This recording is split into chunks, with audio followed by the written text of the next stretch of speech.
Eagles did it right. I'll never forget Glenn. And Glenn was working with J.D. Souther.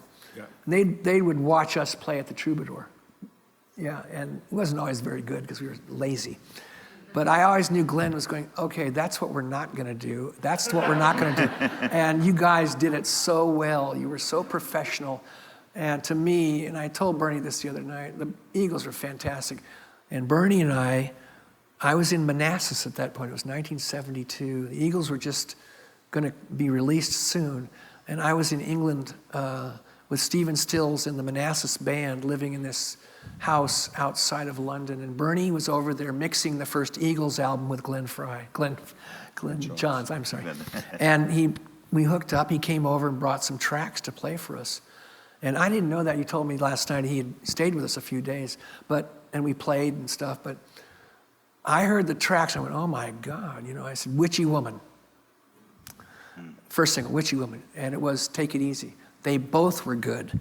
I think "Witchy Woman" might have done better, but they were great songs. And you wrote half of "Witchy Woman" to your credit. Good for you. And there it was. Great guitar part. And Fantastic.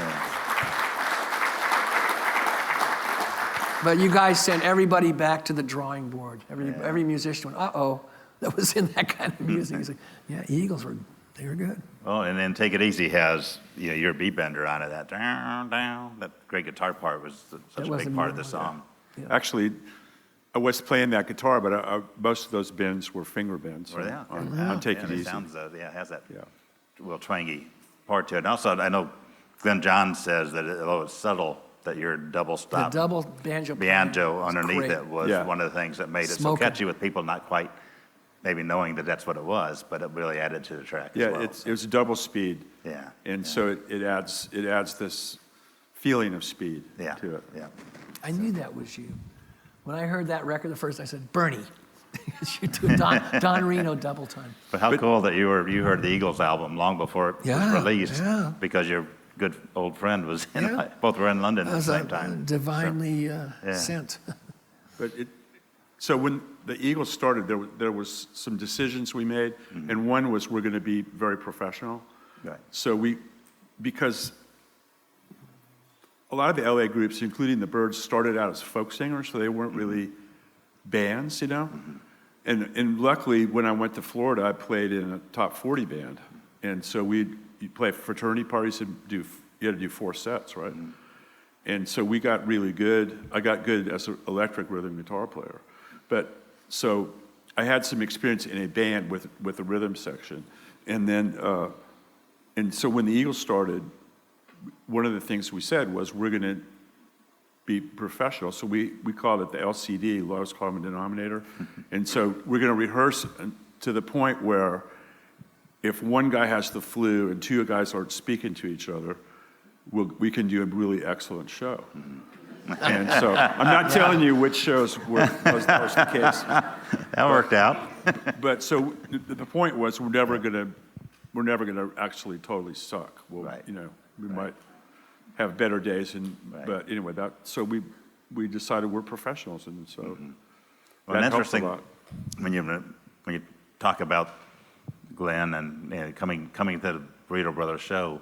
He may have been noticing things that he wouldn't want to do, but he heard the music. We were so. I'm coming off of playing 8 Miles High and Rock and Roll Star as musical tracks, and we were so lazy in the Burritos. In hindsight, I don't know why I let that happen. It didn't last long after that because Graham was a brilliant guy. He just was hard. He just was hard to rein in sometimes. Sure.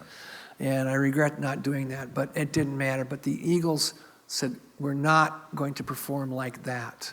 Yeah. I know Glenn did. But Bernie knew Bernie was had been a burrito brother. Yeah. Tell them what we were talking about earlier, that Michael Clark rushed, so he was leaning forward. Yeah. And so when I got in the band, Chris and I each would face Michael, the drummer, and our guitar necks were going up and down. Like, slow down. Here's this is where the groove is, man. We hired Bernie to save the band. It was just like, it was like just going all over the place, and he saved us. But they looked really good. Yeah. Well, and We I looked think good. I think another important point is Glenn was also seeing or hearing that you had that country rock aspect to it. So he wasn't just watching you in order to find out what not to do. He heard something in that mix that he thought was Glenn very and important. JD's Long Branch Penny Whistle, they were sort of leaning into that kind of material, yeah. you know. And Well, if it hadn't been for the Burritos and Poco and Yeah, he studied Poco a lot. and, you know, the really good bands that were in the country rock Yeah. area, the Eagles wouldn't have ever happened. Right.